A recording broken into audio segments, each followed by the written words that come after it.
अस्सलामुअलैकुम दोस्तों, मेरा नाम है अल्ताफ़ और आप लोग देख रहे हैं मिस्ट्री विद अल्ताफ़। दोस्तों, अगर मैं आप सभी से ये सवाल करूं कि दुनिया के पूरे इतिहास में अभी तक दुनिया के सबसे बड़े हिस्से पर किसने हुकूमत की, यानी सबसे बड़ी सल्तनत किसने खड़ी की, किसने कायम की, तो आपका जवाब होगा सिकंदर आज़म। इस बात में कोई शक नहीं है कि सिकंदर ने बहुत बड़ी सल्तनत कायम की थी, लेकिन ये कहना कि सिकंदर इस दुनिया की पूरी हिस्ट्री में अभी तक सबसे बड़ी सल्तनत कायम करने वाला इंसान है, ये कहना बिल्कुल गलत और झूठ है। क्योंकि इस्लाम के इतिहास में एक अजीम जंगजू मौजूद है जिसने सिकंदर से भी ज़्यादा बड़े दुनिया के हिस्से पर हुकूमत की और सिकंदर से भी बड़ी सल्तनत कायम की थी।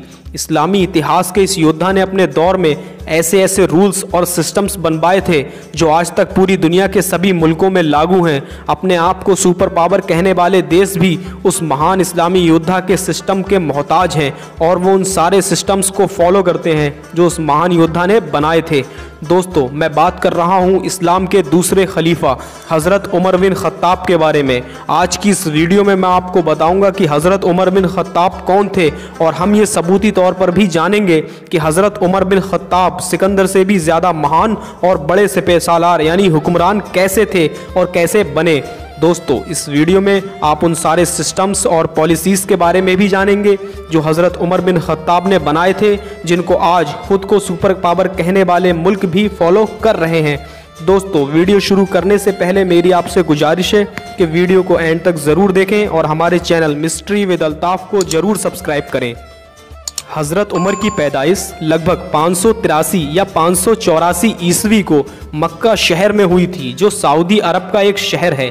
हज़रत मोहम्मद सल्लल्लाहु ताला अलैहि वसल्लम से हज़रत उमर एज में 13 साल छोटे थे। हज़रत उमर की पैदाइश मक्का के सबसे मशहूर ख़ानदान में हुई थी। इस ख़ानदान को कुरैश ख़ानदान के नाम से जाना जाता था। दोस्तों, ये वही ख़ानदान था जिसमें मुसलमानों के आखिरी नबी यानी हमारे प्यारे आका हज़रत मोहम्मद मुस्तफ़ा सल्लल्लाहु ताला अलैहि वसल्लम भी पैदा हुए थे। हज़रत उमर के वालिद ने बचपन में ही उन्हें ऊँट चराने का काम सौंप दिया था। हज़रत उमर ने जवान होते होते लिखना पढ़ना अच्छे से सीख लिया था। आप हज़रत उमर ने जवानी के दौर में ही तलवारबाजी, घुड़सवारी और नेज़ाबाजी जैसी चीज़ें भी सीख ली थीं। हज़रत उमर घुड़सवारी में इतने परफेक्ट थे कि आप दौड़ते हुए घोड़े के ऊपर बैठ जाया करते थे। इस सारी चीज़ों के साथ साथ आपने कुश्ती भी बहुत अच्छी तरह सीखी थी। आप इतने बेहतरीन पहलवान थे कि आपने मुसलमान होने से पहले और मुसलमान होने के बाद भी मक्का के बड़े बड़े मशहूर पहलवानों को कुश्ती में ज़ेर किया था। आप हज़रत उमर के सामने आने से बड़े बड़े पहलवान डरा करते थे। इसकी वजह थी वो ये थी कि हज़रत उमर के वालिद यानी ख़त्ताब कुरैश के सरदार थे। इसीलिए जब हज़रत उमर के वालिद यानी ख़त्ताब की वफ़ात हुई तो उसके बाद हज़रत उमर को उनकी जगह मिल गई थी। हज़रत उमर को सरदार बना दिया गया और जो अहमियत ख़त्ताब की थी वही अहमियत हज़रत उमर की भी होने लगी। दोस्तों, अगर आपने इस्लामी इतिहास पढ़ा हो तो आप ये जानते होंगे कि इस्लाम के आखिरी पैगंबर हज़रत मोहम्मद सल्लल्लाहु ताला अलैहि वसल्लम के दौर में उनके जितने भी सहाबी थे उनमें सबसे ज़्यादा सख्त मिजाज, गरम मिजाज के जो इंसान थे वो हज़रत उमर थे। हज़रत उमर बहुत जल्द ही गुस्से में आ जाया करते थे। उनके गरम मिजाज और बड़ी पोजीशन की वजह से मक्का के बड़े बड़े लोग हज़रत उमर से घबराया करते थे। दोस्तों, जब हमारे प्यारे आका हुजूर सल्लल्लाहु ताला अलैहि वसल्लम ने मक्का के लोगों के सामने ये ऐलान किया कि मैं अल्लाह का नबी हूँ, तो मक्का के ज़्यादातर लोगों ने हुजूर की बात पर यकीन नहीं किया। धीरे धीरे लोगों ने हुजूर सल्लल्लाहु ताला अलैहि वसल्लम को परेशान करने की कोशिशें की। जिस वक्त मक्का के लोगों ने आका को परेशान करना शुरू किया था उस वक्त हज़रत उमर की उम्र मुबारक तकरीबन 26 से 27 साल थी। इस्लामी इतिहास से हमें ये पता चलता है कि नबी करीम सल्लल्लाहु ताला अलैहि वसल्लम के पूरा मक्का ही खिलाफ था, लेकिन कुछ लोग ऐसे थे जो उनमें सबसे आगे रहा करते थे, जो कभी भी और कहीं भी मुसलमानों के ऊपर जुल्म करने से नहीं चूकते थे। मुसलमानों को सबसे ज़्यादा परेशान करने वालों की लिस्ट में हज़रत उमर का भी नाम शामिल था। हज़रत उमर भी शुरू में इस्लाम के बहुत बड़े दुश्मनों में शुमार थे। एक बार मक्का के सभी बड़े लोग बैठकर ये मशवरा कर रहे थे कि हुजूर अकरम सल्लल्लाहु ताला अलैहि वसल्लम को कत्ल करने की साजिश करने लगे। लेकिन अब सवाल ये था कि ये काम कौन करेगा। तो दोस्तों फौरन हजरत उमर खड़े हुए और कहा, मैं कत्ल करूंगा उन्हें। हजरत उमर ने गुस्से में अपनी तलवार निकाली और घोड़े पर सवार होकर नबी करीम मदीने वाले आका के घर की तरफ बढ़ना शुरू कर दिया। रास्ते में हजरत उमर की एक ऐसे इंसान से मुलाकात हुई जिसने इस्लाम को कबूल कर लिया था, लेकिन मक्का के लोगों के डर की वजह से उसने ये बात सबसे छुपा कर रखी थी। उस इंसान ने जब हजरत उमर को गुस्से में जाते हुए देखा तो हजरत उमर से पूछा, उमर कहाँ जा रहे हो? तो हजरत उमर ने जवाब दिया कि आज मैं इस्लाम के चिराग को बुझा दूंगा, फिर सारी हमारी परेशानी दूर हो जाएंगी। उस इंसान ने जब हजरत उमर की ये बात सुनी तो हजरत उमर से कहा, ए उमर, तुम उनको बाद में देख लेना, पहले खुद अपने घर जाकर देखो। हजरत उमर ने कहा, क्यों, ऐसा क्या हुआ? तो उस शख्स ने कहा, हजरत उमर को बताया कि आपकी बहन और बहनोई भी मुसलमान बन चुके हैं। ये बात सुनकर हजरत उमर का गुस्सा और भी बढ़ गया और अब वो अपनी बहन के घर की तरफ जाने लगे। जब हजरत उमर अपनी बहन के घर के पास पहुंचे तो उन्हें अपनी बहन के घर से कुरान करीम पढ़ने की आवाज़ें सुनाई दी, लेकिन जैसे ही हजरत उमर की बहन ने हजरत उमर को देखा तो कुरान करीम पढ़ना बंद कर दिया। हजरत उमर ने अपनी बहन को मारना शुरू कर दिया और वो काफ़ी ज़ख्मी हो गई। हजरत उमर की बहन ने उनसे कहा कि आप हमें कत्ल ही क्यों ना कर दें, लेकिन हम अपने मजहब से नहीं फिरेंगे। अपनी बहन की ये बातें सुनकर हजरत उमर के दिल में एक अजीब सी कैफियत पैदा हुई। हजरत उमर ने कहा कि मुझे वो दिखाओ जो तुम लोग अभी पढ़ रहे थे। हजरत उमर की बहन ने हजरत उमर को कुरान करीम की कुछ आयतें पढ़ने को दी। हजरत उमर ने कुरान करीम की सूरह तौबा को जैसे ही पढ़ना शुरू किया तो आपका दिल धीरे धीरे बदलता चला गया कि दिल जिसमें थोड़ी देर पहले इस्लाम के खिलाफ बातें भरी हुई थी, अब वो दिल बदल चुका था। हजरत उमर फौरन अपनी बहन के घर से निकले और हजरत मोहम्मद मुस्तफ़ा सल्लल्लाहु ताला अलैहि वसल्लम के घर की तरफ रवाना हुए। उस वक्त प्यारे आका अपने कुछ साथियों के साथ बैठे हुए थे। जैसे ही हुजूर के आसपास बैठे लोगों ने हजरत उमर को आते हुए देखा तो सबको ये लगा कि उमर किसी गलत इरादे से आए हैं। तब सबने अपनी तलवारें निकाल ली। हजरत उमर ने कहा कि आप सब अपनी जगह बैठ जाइए, मैं किसी भी गलत इरादे से नहीं आया हूँ। वहाँ पहुँचते ही आपने फरमाया कि मैं मोहम्मद अरबी पर ईमान लाने आया हूँ, उनका कलमा पढ़ने आया हूँ। मैं तो मोहम्मद बिन अब्दुल्लाह के हाथ पर इस्लाम कबूल करके मुसलमान बनने आया हूँ। ये सुनकर तमाम लोग बहुत खुश हुए। अल्लाहू अकबर की सदाएं गूंजने लगीं। लोग बहुत खुश थे और खुशी की वजह यह थी कि हज़रत उमर की शक्ल में इस्लाम की छोटी सी जमात में एक ऐसा इंसान दाखिल हो रहा था जिसका पूरे मक्का में रुतबा था, जिसका नाम था हज़रत उमर। इस्लाम कबूल करने की वजह से हुजूर अकरम सल्लल्लाहु ताला अलैहि वसल्लम ने खुशी में एक ऐसा नारा बुलंद किया जिसका जवाब पास में ही बैठे सहाबा ने अल्लाहू अकबर कहकर दिया। ये इस्लामिक नारा इतिहास का पहला नारा था, यानी जिस नारे को आज हम नारे तकबीर अल्लाहू अकबर के नाम से जानते हैं, ये वहीं से शुरू हुआ था। हज़रत उमर से पहले मक्का में जो मुट्ठी भर मुसलमान थे वो अपनी पहचान छुपाकर रहा करते थे और छुप छुप कर अल्लाह की इबादत किया करते थे। लेकिन जिस दिन से हज़रत उमर मुसलमान हुए उस दिन से मुसलमानों ने खुलकर इबादत करना शुरू कर दी। मक्का में एक कहावत मशहूर थी कि जिस रास्ते से हज़रत उमर गुजर जाते थे उस रास्ते से शैतान कभी नहीं गुजरता था। हज़रत उमर के कारनामों को देखते हुए हुजूर सल्लल्लाहु ताला अलैहि वसल्लम ने उन्हें फारूक का नाम दिया। इसका मतलब होता है फ़र्क करने वाला, क्योंकि हज़रत उमर कुफ्र और ईमान में फ़र्क करने वाले इंसान थे। दोस्तों, हमारे प्यारे आका ने हज़रत उमर के बारे में कहा था कि अगर मेरे बाद इस दुनिया में कोई नबी होता तो वो उमर होता। हुजूर अकरम सल्लल्लाहु ताला अलैहि वसल्लम ने 63 साल की उम्र में जब इस दुनिया को ज़ाहिरन अलविदा कहा, यानी इस दुनिया से रुखसत हुए, तो उस वक्त तक पूरे अरब में इस्लाम फैल चुका था। फिर हज़रत अबू बकर सिद्दीक़ रदी अल्लाह ताला अन्हु को मुसलमानों ने अपना खलीफा बना लिया। हज़रत अबू बकर सिद्दीक़ रदी अल्लाह ताला अन्हु भी खलीफा बनने के 1.5-2 साल बाद ही इस दुनिया से ज़ाहिरन रुखसत हो गए। फिर लोगों ने आपस में सुलह करके हज़रत उमर को अपना खलीफा बना लिया। हज़रत उमर ने तकरीबन 10.5 से 11 साल खिलाफत की थी और इतने कम वक्त में ही हज़रत उमर ने अपनी होशियारी और बहादुरी के दम पर इतनी बड़ी सल्तनत खड़ी कर ली थी जो ज़मीनी तौर पर सबसे बड़ी थी ही, साथ ही में इतनी ताकतवर थी कि वो उस दौर की सबसे ताकतवर सल्तनत बन गई थी। हज़रत उमर की फ़ौज अपना रुख जिस तरफ मोड़ लेती थी वो इलाका हज़रत उमर की सल्तनत में शामिल हो जाया करता था। हज़रत उमर ही वो अकेले हुक्मरान हैं जिनकी सल्तनत ने इस्लामी इतिहास में सबसे ज़्यादा विस्तार किया है। उनके दौर में मुस्लिम सल्तनत सबसे बड़े हिस्से पर फैलती चली गई। इराक, ईरान और रूम जैसी ताकतवर सल्तनतों को भी हराकर हज़रत उमर ने वहाँ इस्लामी परचम लहराया था। फ़िलिस्तीन में मौजूद बैतुल मुक़द्दस को भी मुसलमानों में सबसे पहले हज़रत उमर ने ही फतह किया था। फिर सदियां गुजर जाने के बाद वो एक बार फिर से मुसलमानों के हाथ से चला गया था। फिर बाद में बैतुल मुक़द्दस को सुल्तान सलाहुद्दीन अय्यूबी ने फतह किया था। हज़रत उमर के दौर में बैतुल मुक़द्दस के फतह होने की कहानी बड़ी ही दिलचस्प है। कहा जाता है कि जब मुसलमानों की फ़ौज ने आसपास के सभी इलाकों को फतह करके चारों तरफ से फ़िलिस्तीन का घेराव कर लिया था, तो वहां रहने वाले लोगों के सामने अपनी हार कबूल करने के अलावा और कोई रास्ता नहीं था। तो उन लोगों ने मुसलमानों के आगे एक शर्त रखी। वहाँ के लोगों ने मुसलमानों से कहा कि हम बिना जंग किए अमन सुकून के साथ ये बैतुल मुक़द्दस तुम्हारे हवाले कर देंगे, लेकिन शर्त यह है कि तुम्हारे खलीफा यानी हज़रत उमर वो खुद आकर सुलहनामा लिखें। अगर वो खुद यहाँ आकर सुलहनामा लिख देंगे तो हम ये बैतुल मुक़द्दस तुम्हारे हवाले कर देंगे। मुसलमानों की फ़ौज के सिपह सालार ने फ़ौरन ही एक ख़त हज़रत उमर की जानिब रवाना किया और उस ख़त में बैतुल मुक़द्दस में रहने वाले लोगों की शर्त के बारे में लिखा गया। जैसे ही हज़रत उमर ने यह ख़त पढ़ा तो आप फ़ौरन ये शर्त मान गए और आपने बैतुल मुक़द्दस की तरफ रवाना होने का इरादा कर लिया।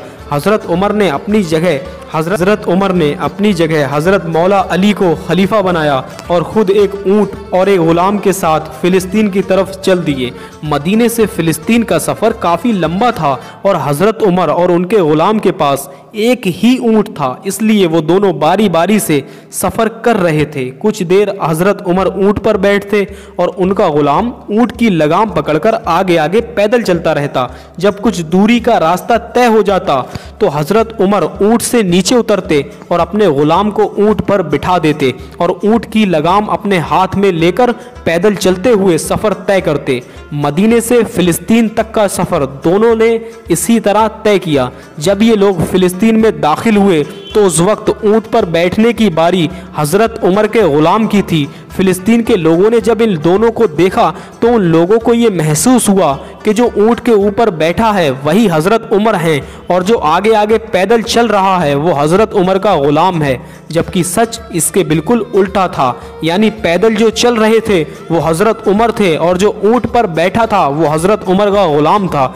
दोस्तों, हज़रत उमर के कपड़े भी ऐसे थे कि उन पर कई जगह पैबंद लगे हुए थे। जब फ़िलिस्तीन के लोगों को ये बताया गया कि जो ऊँट पर बैठे हैं वो हज़रत उमर नहीं हैं बल्कि हज़रत उमर तो वो हैं जो पैदल चल रहे हैं, वहाँ के लोगों को यकीन ही नहीं हुआ।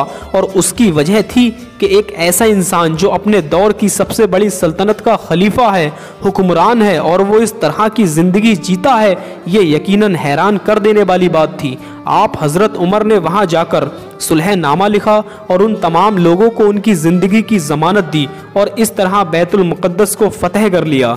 जब फ़िलिस्तीन में रहने वाले लोगों ने हज़रत उमर के रहन सहन का तरीक़ा देखा, उनका अखलाक देखा, तो वो लोग उनसे बहुत ही इंस्पायर मुतासिर हुए। बहुत से लोगों ने वहाँ पर हज़रत उमर को देखकर इस्लाम कबूल कर लिया। दोस्तों, हज़रत उमर की खिलाफत का दौर जंगी कामयाबियों के साथ साथ इंसाफ के लिए भी बहुत मशहूर है। हज़रत उमर इस बात का ख़ास ख्याल रखते थे कि किसी के साथ भी नाइंसाफ़ी ना हो। इसके अलावा हज़रत उमर ने अपनी सल्तनत के दौर में ऐसी ऐसी पॉलिसीज़ बनाई और ऐसे ऐसे नए नए सिस्टम बनाए जो आज भी दुनिया के बड़े बड़े देशों में लागू हैं। लेकिन अफसोस, मुसलमान खुद ही नहीं जानते कि उन सिस्टम्स को पैदा करने वाला और कोई नहीं बल्कि खुद हमारी ही कौम थी। आज के दौर में दुनिया सिकंदर को ही इतिहास का सबसे बड़ा सुल्तान यानी हुक्मरान मानती है। दुनिया का ये मानना है कि सिकंदर ही दुनिया का वो इंसान था जिसने सबसे बड़ी सल्तनत खड़ी की थी। दोस्तों, दुनिया के लोग सिकंदर के बारे में ये दावा तो बड़ी आसानी से कर देते हैं, लेकिन शायद उन लोगों ने कभी हज़रत उमर के इतिहास पर नज़र नहीं डाली। अगर उन लोगों ने हज़रत उमर की हिस्ट्री को थोड़ा भी ध्यान से पढ़ लिया होता तो शायद उन्हें ये महसूस हो जाता कि हज़रत उमर सिकंदर से भी कहीं ज़्यादा ताकतवर और बड़ी सल्तनत के सुल्तान यानी हुक्मरान थे। दोस्तों, मकदूनिया का सिकंदर 20 साल की उम्र में मकदूनिया का बादशाह बना था। 23 साल की उम्र में वो मकदूनिया से अपनी फौज को लेकर दुनिया को जीतने के इरादे से निकल पड़ा था। सबसे पहले इसने पूरे यूरोप को फतह किया, उसके बाद ये तुर्की में दाखिल हुआ और तुर्की को फतह करते हुए ये ईरान पहुंचा। ईरान पहुंचकर इसने ईरान को फतह किया और इसके बाद ये मुल्क शाम, जिसे हम सीरिया के नाम से जानते हैं, वहां पहुंच गया। इसने सीरिया को भी फतह किया, उसके बाद यरूशलेम को फतह किया और फिर मिस्र पहुंचा। मिस्र में भी इसने बड़ी ज़बरदस्त जीत हासिल की और मिस्र से ये सीधा हिंदुस्तान आया। हिंदुस्तान में इसने पोरस को हराया और मकरान के रास्ते से वापसी का इरादा किया, लेकिन रास्ते में ही इसे टाइफाइड बुखार हो गया और इस बुखार की वजह से ही सिर्फ 33 साल की उम्र में ही इसकी मौत हो गई। दोस्तों, सिकंदर की पैदाइश एक शाही खानदान में हुई थी। सिकंदर का बाप भी एक बादशाह था। सिकंदर को बचपन से ही एक अच्छा ट्रेनिंग दी गई थी। दुनिया के बहुत माहिर लोगों ने उसे तीरंदाजी सिखाई थी और उसे अरस्तु, अरिस्टोटल जैसे लोगों का मार्गदर्शन यानी गाइडेंस मिला था, जो दुनिया में आज तक मशहूर है। जब सिकंदर 20 साल का हुआ तो उसे सल्तनत का बादशाह बना दिया गया। लेकिन अगर हम बात करें हज़रत उमर की, तो आप रदी अल्लाह ताला अन्हु ऊंट बकरी जैसे जानवर चरा चरा कर बड़े हुए थे। उन्होंने तलवारबाजी और तीरंदाजी भी दुनिया के किसी माहिर इंसान से नहीं सीखी थी, बल्कि ये सारी चीज़ें उन्होंने खुद से अपने घर पर ही सीखी थी। दोस्तों, ये जान लेना भी ज़रूरी है कि जहाँ सिकंदर एक शाही ख़ानदान से था, वहीं हज़रत उमर रदी अल्लाह ताला अन्हु की ऊपर की 10-15 नस्लों में भी कोई बादशाह नहीं हुआ था। दोस्तों, अगर बात की जाए हज़रत उमर और सिकंदर के मुकाबले की, तो सिकंदर ने जहां 10 सालों में एक वेल ट्रेंड आर्मी के साथ 1.7 मिलियन स्क्वायर मील्स का इलाका फतह किया, वहीं दूसरी तरफ हज़रत उमर ने एक ऐसी आर्मी के साथ जिसने कहीं भी ट्रेनिंग नहीं पाई थी 2.2 मिलियन स्क्वायर मील्स का इलाका फतह किया था। दोनों का टाइम तो एक ही है, 10 साल। लेकिन अगर बात करें ज़मीनी इलाके की, तो हज़रत उमर ने सिकंदर से कहीं ज़्यादा इलाका फतह किया था। सिकंदर की आर्मी में सभी फौजी वेल ट्रेंड और ज़्यादातर नौजवान थे। वहीं अगर बात की जाए हज़रत उमर की, तो आपकी आर्मी में मक्का और मदीना के आम लोगों से बनी फ़ौज थी, जिसमें बूढ़े और कम उम्र के सिपाही भी थे।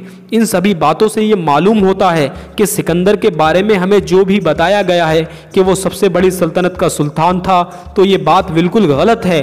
भले ही सिकंदर ने ज़मीन पर एक बहुत बड़े हिस्से पर सल्तनत कायम की थी, लेकिन उसके बाद भी वो दुनिया को कोई एक ऐसा सिस्टम नहीं दे सका जो उस सिस्टम के ज़रिए उसकी सल्तनत को चलाया जा सके। और यही बड़ी वजह रही कि उसके मरने के सिर्फ 4-5 साल बाद ही उसकी पूरी सल्तनत टुकड़ों में बंटकर ख़त्म हो गई थी। लेकिन हज़रत उमर ने 10 सालों में एक बड़ी सल्तनत कायम करने के साथ साथ दुनिया को पूरी सल्तनत चलाने के ऐसे ऐसे सिस्टम दिए कि जिन सिस्टम की वजह से मुस्लिम सल्तनतें तो सैकड़ों सालों तक आबाद रही ही, साथ ही में जब सल्तनतों का दौर ख़त्म हुआ और डेमोक्रेसी का दौर शुरू हुआ, तो हज़रत उमर के उन सारे सिस्टम्स और पॉलिसीज़ को भी डेमोक्रेसी वाले देशों ने अपने अंदर लागू कर लिया और आज भी वो सारे सिस्टम पूरी दुनिया में लागू हैं। दोस्तों, आज के दौर में आप देखते होंगे कि ज़्यादातर देशों में बहुत सारी स्टेट्स होती हैं और उन सारी स्टेट्स के अलग अलग मुख्यमंत्री यानी चीफ मिनिस्टर होते हैं और वो चीफ मिनिस्टर अपनी अपनी स्टेट्स के काम काजों को संभालते हैं। देश का सिर्फ एक प्रधानमंत्री होता है और देश की सारी स्टेट्स के चीफ मिनिस्टर उस प्रधानमंत्री यानी प्राइम मिनिस्टर के अंडर में काम करते हैं। दोस्तों, किसी भी सल्तनत या देश को स्टेट्स में सिर्फ इसलिए डिवाइड किया जाता है जिससे कि देश को चलाने में आसानी हो सके, क्योंकि अगर स्टेट्स नहीं होंगी और स्टेट्स के अलग अलग सीएम नहीं होंगे तो एक ही इंसान पूरी सल्तनत, पूरे देश को एक साथ अकेले आसानी से नहीं चला सकता। लेकिन अगर जब हम अलग अलग डिवाइड कर देते हैं तो बहुत आसानी के साथ पूरे देश या पूरी सल्तनत को चला सकते हैं। दोस्तों, क्या कभी आपने सोचा है कि इस सिस्टम को पूरी दुनिया में सबसे पहले किसने बनाया था?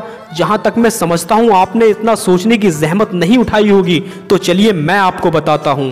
ये सिस्टम्स, ये पॉलिसीज़ किसी और ने नहीं बल्कि हज़रत उमर फारूक आज़म रदी अल्लाह ताला अन्हु ने ही बनाया था। उन्होंने देखा कि जब उनकी पूरी सल्तनत बहुत ही बड़ी होती जा रही है और उसका निज़ाम संभालना एक इंसान के लिए मुश्किल होता जा रहा है, तो उन्होंने अपनी इतनी बड़ी पूरी सल्तनत को अलग अलग सूबों में बांट दिया और उन सूबों को अलग अलग गवर्नर भी बना दिए। और वो सारे गवर्नर एक खलीफा यानी हज़रत उमर फारूक आज़म रदी अल्लाह ताला अन्हु के अंडर में काम किया करते थे। हज़रत उमर की ये पॉलिसी दुनिया को इतनी ज़्यादा पसंद आई कि आज तक पूरी दुनिया में हर सल्तनत और हर देश में ये सिस्टम लागू किया जाता है। दोस्तों, इतना ही नहीं, हज़रत उमर फारूक आज़म रदी अल्लाह ताला अन्हु ने अपने दौर में फ़ौजियों की छावनी बनवाई थी जो हज़रत उमर से पहले नहीं हुआ करती थी।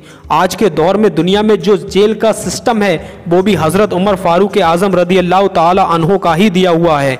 अदालत के अंदर जो मुकदमे चलाए जाते हैं उन तमाम की जो प्रोसेसेस होती हैं वो भी हज़रत उमर फारूक आज़म रदी अल्लाह ताला अन्हु के बनाए हुए तमाम सिस्टम में से एक सिस्टम है।